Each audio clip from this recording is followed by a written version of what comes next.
Hey, everybody. Thanks so much for listening to today's episode of Sadie and Friends. Before we kick it off and get started, I want to thank the folks at Garage Door Service and Sales. These are my ride or die. I have been endorsing them since I practically started in radio, like 18 years ago. Actually, I should say 16 because that's the end of when I quit radio. Why am I going into this? This is like deep shit. I just want to tell you about the great folks at Garage Door Service and Sales. Call Patrice, call Tony when you need something fixed on your garage door. Call them if you want a brand new garage door, or you can go in and look at all the different, I love doing this.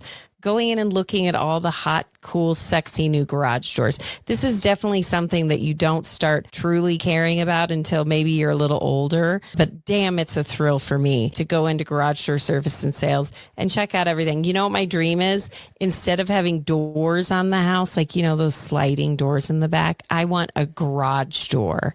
Okay, now it sounds outlandish, but maybe you've seen them before. They do that. They'll put a track in your house and they'll put it like an all glass garage door and you lift it up in the summer. My God, that's my dream. Call my friends at Garage Door Service and Sales, or maybe go onto their website, garagedoorserviceandsales.com, a proud sponsor of the Sadie and Friends podcast. I'm going to say the thing you're not supposed to say. Let's talk about marriage. They have like a 2-second rebound rate and you're back doing the next pain in the ass thing. Parenting. Oh my gosh. They have sucked the pretty right out of me. They treat me like it, and I do their laundry. Lucky me. Sex. I'm caught between two evils. I generally like to take the one I never tried. Scary stuff like ghosts. I know it's totally out of left field, but just go with me on this. Boo, you whore. Love. I give you what you need. That's all. I'm talking about taking care of each other the best you can. What's wrong with taking care of a woman? She takes care of you. Friendships. Wink and her necklace says best friends forever. Actually, you want it to say forever? I don't think you guys will be best friends forever, no offense. But sometimes you grow apart and maybe she'll find a new best friend. They end up doing everything together. Today, how are you today? Fantastic. Today, how are you today? Today, how are you? That made no sense. I wanted to bring this story up because we were talking yesterday on the podcast about, you know, Dolly Parton's husband passed away, and you were reading about how she was just really, she's like distraught. Sure. She's so sad. Yeah. But she's incredibly distraught about it. And you were saying that you saw an interview where she seemed to be just really struggling with it, which of course, because they were together since she was like a teenager. It says like 60 some years, like 67 years. I'm making that up, but it was close to that. Which is majority of your life. Yeah. I mean, that's majority of her life. I mean, unless you're going to be 140 years old, it's a majority of your life. That's a majority of your life. Uh-huh.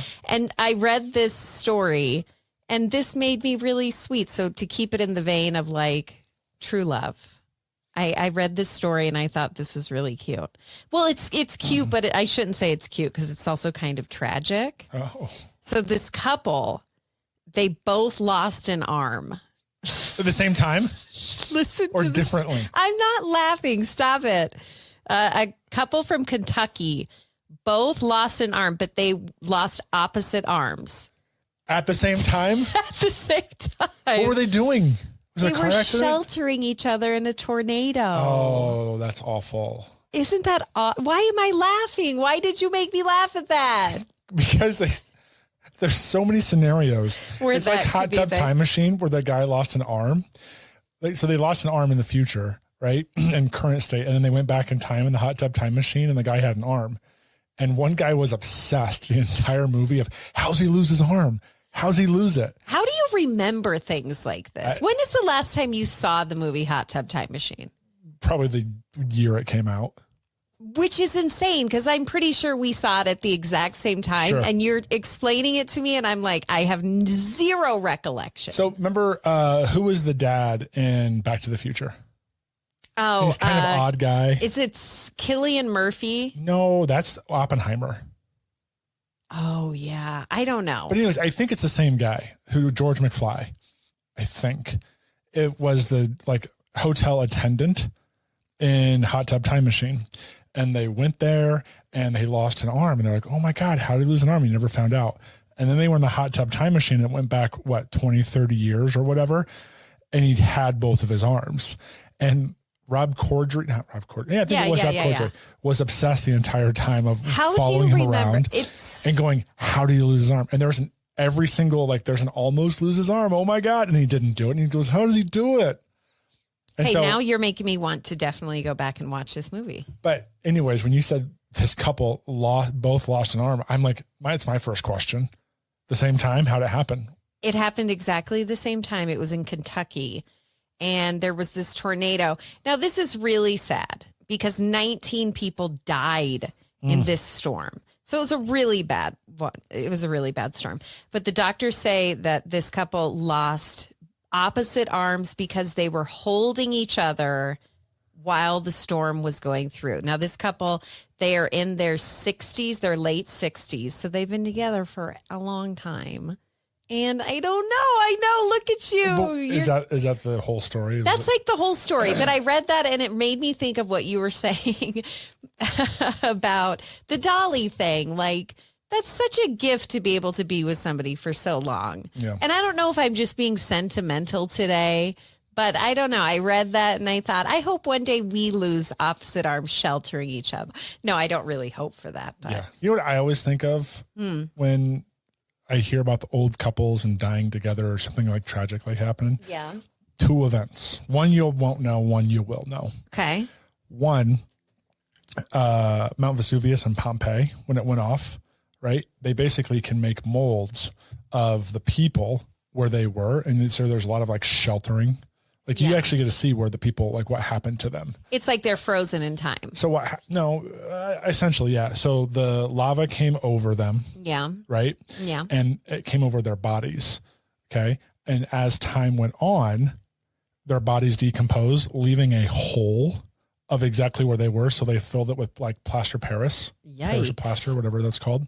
And so you get to see exact moments of them sheltering while lava hit them, which is nuts. Isn't that crazy? Like you get to see that last moment of that. Yeah. If you've never seen these pictures, you should definitely Google them because it is a trip. It's a trip. I mean, it shows parents protecting their children and their loved ones, and then they get covered in lava and they die, but it's like they're fossilized. Well, they were they were covered. Yeah. Okay.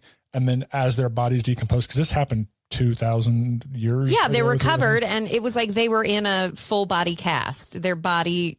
And then their body decomposed, and it left basically a hole of where that is. And then you fill that hole, and then you uncover everything, and poof, you get to see exactly what they were doing. See, a lot less romantical than this couple who lost opposite arms because they were sheltering each other from the storm. Because they were sheltering like kids and everything in each other as a volcano went off. Yeah. What's the second thing? You said 2 things. One thing. Titanic, not like Rose and Jack or whatever, but like there's a scene where there's an older couple laying in bed as the water comes over them. Oh, yeah. And they're like spooning and holding each other. I always think of that for some reason. I have no idea why. It was like a 3-second throwaway scene in a movie. It was 3 hours. I don't think it was throwaway. But it was just the, 80-year-old husband and wife hugging each other on a bed as the water came in. I always think of that. Yeah, that's really sweet. We're starting out on a kind of a morbid yet sweet path today. Okay.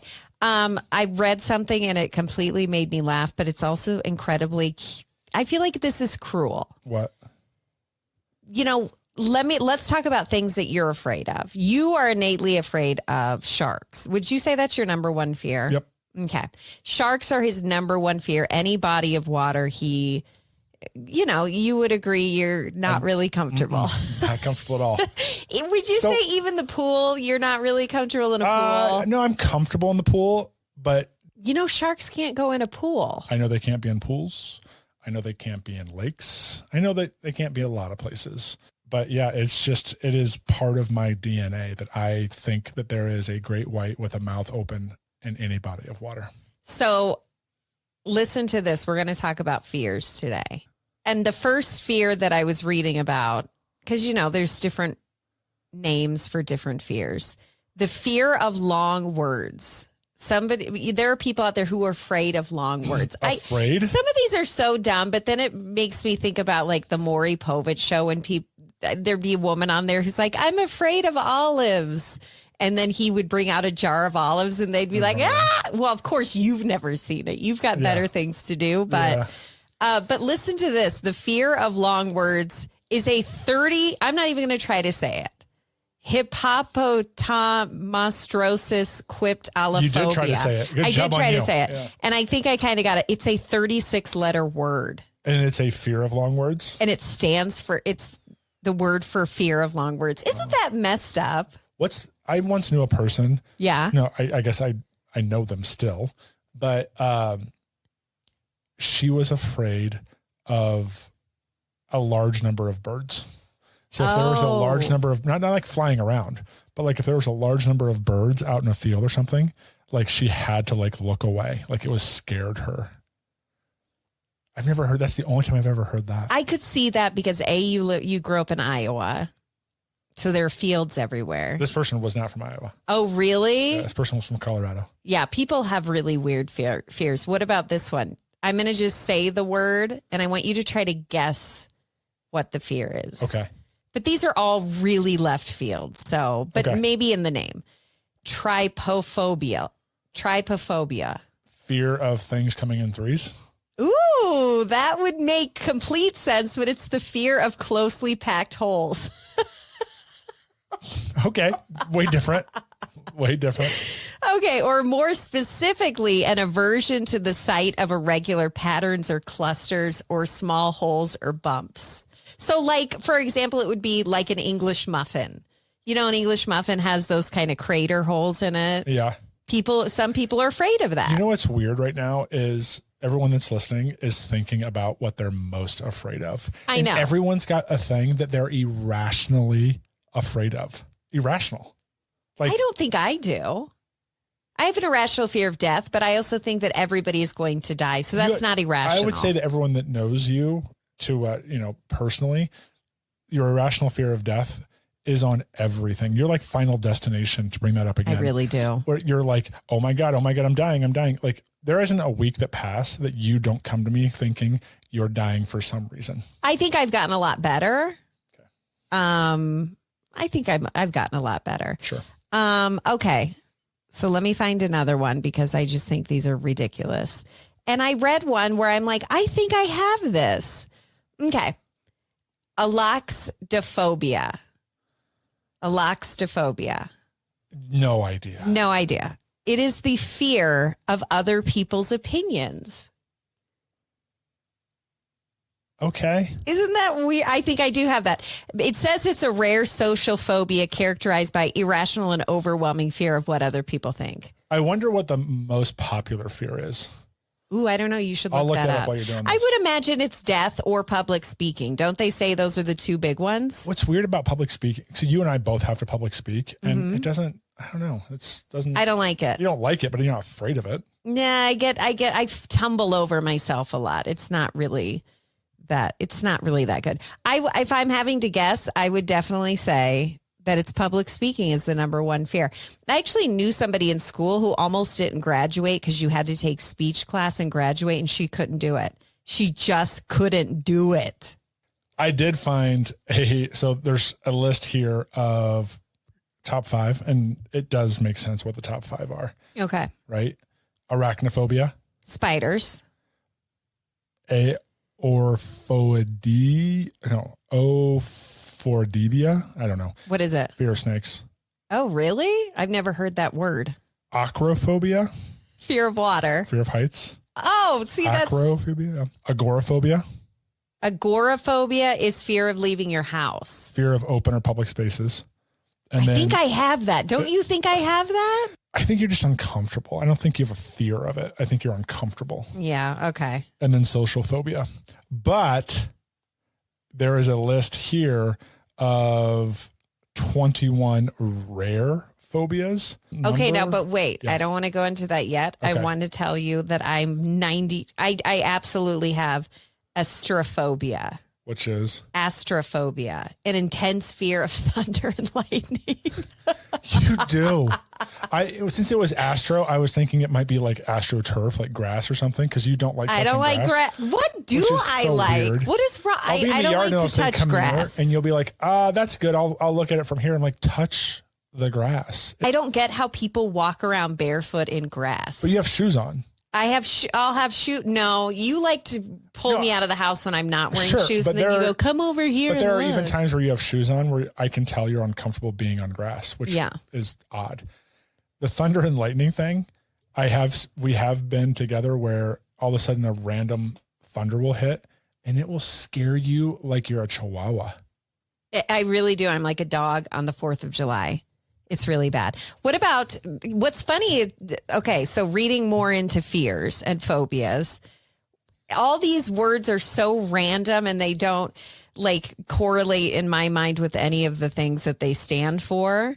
But social phobia is just called social phobia. It's an intense fear of social interactions. I'm going through this thinking, damn, I have this one. Mysophobia. It's not a fear of mice. What do you think it is? No, if it's not mice, I have no idea. It's an intense fear of germs, dirt, and other contaminants. I don't know why I find Isn't that just a hypochondriac? No, that's a fear of being sick, which I have that too. Oh, okay. God, I'm a barrel of fun, aren't I? What about nomophobia? Nomophobia. Give me a hint. A clue? What is it? It is the fear of being without your phone. I think everybody has a little bit of that anxiety, which is weird because that was not something that was around. Anxiety, sure, but the fear of not having your phone, like something's going wrong, or oh my God, I have that. Oh my God, I have all of these. Okay, now I originally found this on a list of interesting statistics or interesting facts, I guess. Okay, I'm going to ask you a question and I want you to guess what it is. What's the only body part that doesn't heal itself? The only body part that doesn't heal itself? Yeah. Your teeth. Yes! Holy shit, how did you know that? I just quickly went through my body parts and be like, what doesn't heal itself? Teeth. I am like thoroughly impressed with that because I read that and I'm like, oh my God. Jesus, you can hear a blue whale's heartbeat from 2 miles away. Well, underwater sound travels faster. Speaking of underwater. Yeah.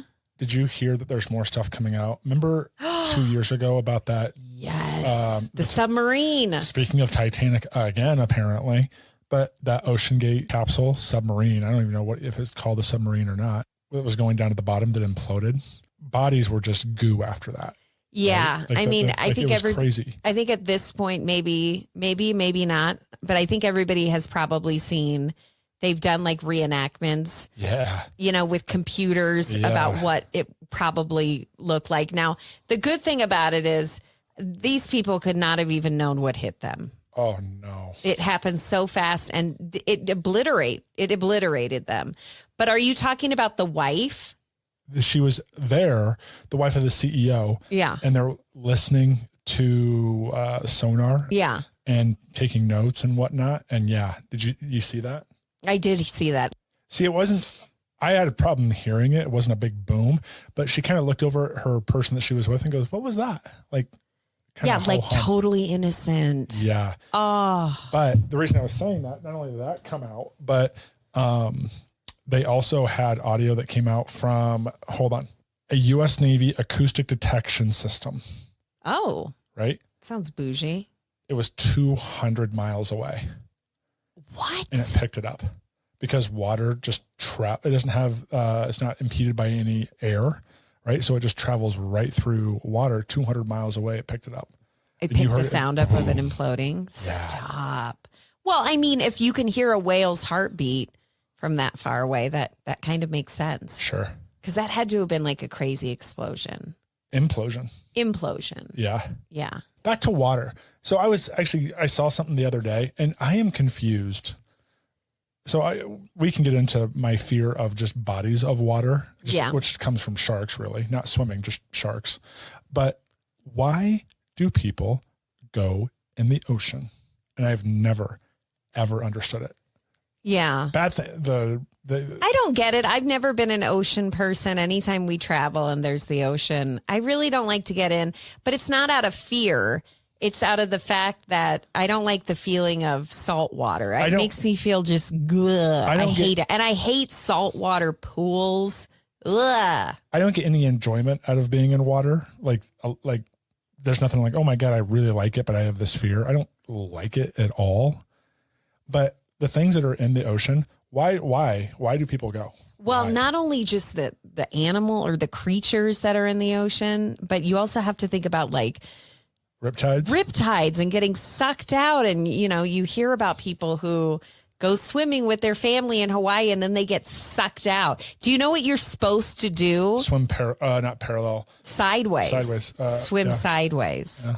God, we are so full of useless knowledge today. From all of our fears. We really are. Yeah, no, I know, not that I ever will hopefully ever be in a scenario where there is a shark, and I will purposely not be in a scenario, but I have studied way too much about what you should do if you happen upon a shark.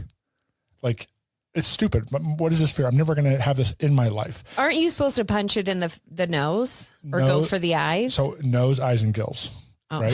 Good to know. Nose, eyes, and gills, right? But that being said, you're also not to, supposed to swim away, because what do you look like when you're swimming? A wounded seal. Oh, you're not supposed to swim away? You're just supposed to stay still? Because what do you look like? A wounded seal. I know, but here's what I think about that. It's like human nature to want to get away from danger. Yeah. That's a trip. So awful. So just this last week, Ryan and I volunteered for field day at the school. Yeah. And we're going to talk about the fact that everything has changed. Nothing is the way it used to be. And I don't know if that's a good thing or a bad thing. Here's what I'll say. Everyone had fun at field day. It seemed like all the kids really enjoyed it. Here's where you killed me. Uh-oh. Because we got to pick what station we were at. And I said, I want to pick the easiest thing we can do. Which you did not pick the easiest thing. I did. I picked 3-legged race. That's so easy. Do you know how many people I had to tie together? Well, yeah, but I mean, there were some games where it was like there were instructions and I'm like, no, 3-legged race, everybody knows. This is what you did that made me so uncomfortable, where if there was an odd number of kids and there was one kid that didn't have a partner, Ryan would push me to be the kid's partner. And for the most part, there were kids who were happy to be my partner. Because we're partnering up, yeah. Right? Okay, we have 15 kids. All right, everybody grab a partner. And I just see, I don't know why I have a soft spot for this, but I see a kid just roaming around and looking for a partner and no one's their partner. And that, I hate that so much. I have no idea why. So we're standing there and this next group comes in and it's an odd number and there's a boy and he doesn't have a partner. But retract that. This is like the 4th time it happened. Yeah. There was other times where you partnered up with somebody and they were timid and then you guys won a race and they were high-fiving and happy. That's the thing. I don't even care if I was competing against children. I was like a beast. I would drag the kid. At one point, I was kind of getting in every kid's face and saying like, yeah, you were a sore winner. I really am the worst. But this is because I can only win against children. So. Not only children, 2nd and 3rd graders. Yeah. So there was this one kid, this one boy, and he didn't have, and this killed me. And this was so embarrassing. You go, Sadie, why don't you go be with this kid? And the boy's like, no, it's okay. It's fine. Which I'm sure, because it's probably embarrassing to A, not have a partner, but B, then an adult is like, hey, do you want to be my partner? Which is probably. But it worked out the first 3 times. The first 3 times. This last time. Yeah. This kid was like not feeling it. And and I'm like, he doesn't want to be my partner. And Ryan's like, come on. And I'm like, no, he doesn't want to do it. And he's like, no, I'm good. Thank you. Yeah. It was so awkward. It was. Why you got to put me through this? It was. But you know what? The kid had a fun.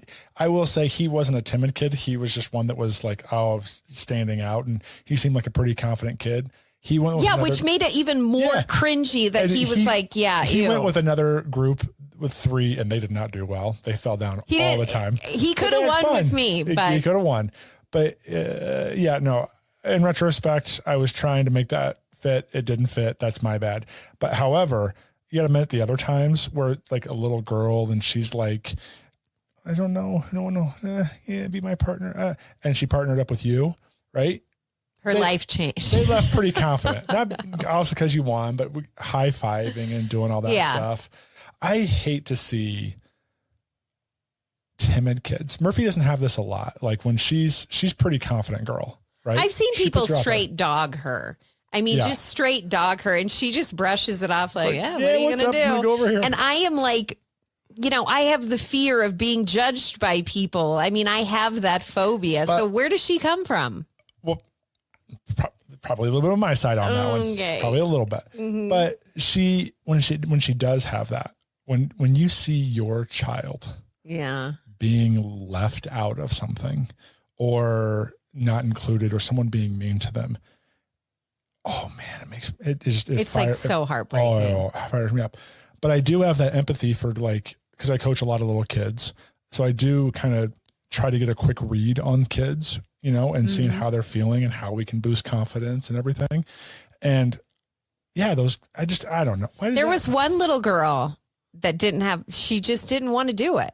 And Ryan kept going, come on. And I'm like, listen, she says she doesn't want to do it. So I went and sat with her and we had a full conversation. I said, is this just not your thing? And she's like, nope, not my thing. Yeah. She just wanted to sit out. And she did. I saw her like at every station and she just sat on the grass. And I'm like, I did tell her, I said, this isn't your thing. She goes, no. And I go, this isn't really my thing either. Yeah. But no, cool. As we were doing that, she was like, don't talk to me. I'm like, okay. She was a girl that was, as we were partnering up and everything, she was looking at the ground. She was playing with her hands, like really close to her and whatnot. Like she didn't feel comfortable. And so we partnered up and then she was on the side and I was like, Sadie, can you go sit with her and I'll run the group and whatnot. And it just, there's something deep down there that I don't like. I don't know. Because I don't think anybody likes to see a kid get left out. But I think that some people don't have their antenna up to it. You know what I mean? Because that same girl went to the next group and she was 20 feet off to the side and everyone just left her, I know, that really upset you. I don't know. I don't like that. I should have just followed her and sat with her every station and been like, who wants to play this? Not me. Yeah. Well, listen, that's it. That's all the time we have for today. I hope everybody has a really great rest of their day, and we'll be back tomorrow. Actually, I'll be with Misty G tomorrow. Misty G. And so it won't be with you. I'm sorry. Oh, you won't come calling and say, hey. I know. I won't be like, what are you doing? Yeah. Thanks for listening. Thank you guys so much for listening to today's episode. Be sure to like and subscribe on the YouTube channel. I noticed that there were a lot of people who subscribed recently. So thank you for that if you have. If not, go on to that because I post pretty dang regularly. I actually just got a message from Facebook that said, and maybe this is bogus. Who knows if this is true, but it says, we're putting your stuff out to a wider audience because you post regularly. They probably aren't even doing that, but I get excited when I hear stuff like that and very grateful. So thank you very, very much. And before I sign out for the day, I just want to say thank you to my friends at Polar Bear Plumbing, Heating and Air. Polar Bear Plumbing, Heating and Air is not only family owned and operated, it is locally owned and operated. And it is veteran owned and operated. And all you have to do is just go on to Google reviews, go on to Yelp, and just read all of the amazing reviews that are left by people who are just blown away by the service. We had them come out and do a complete system checkup before, it starts getting incredibly hot. I hate nothing more than to be hot and sweaty. I don't know how people live without air conditioners. It's just, what are you doing? Call my friends. They've got such great rebates right now that you're going to get an amazing deal on that system that'll keep your family cool all summer long. So go on to their website, polarbearpha.com. Yeah, that's right. Plumbing, heating, and air. How sad I have to stop. Polar Bear Plumbing, Heating, and Air is a proud sponsor of the podcast.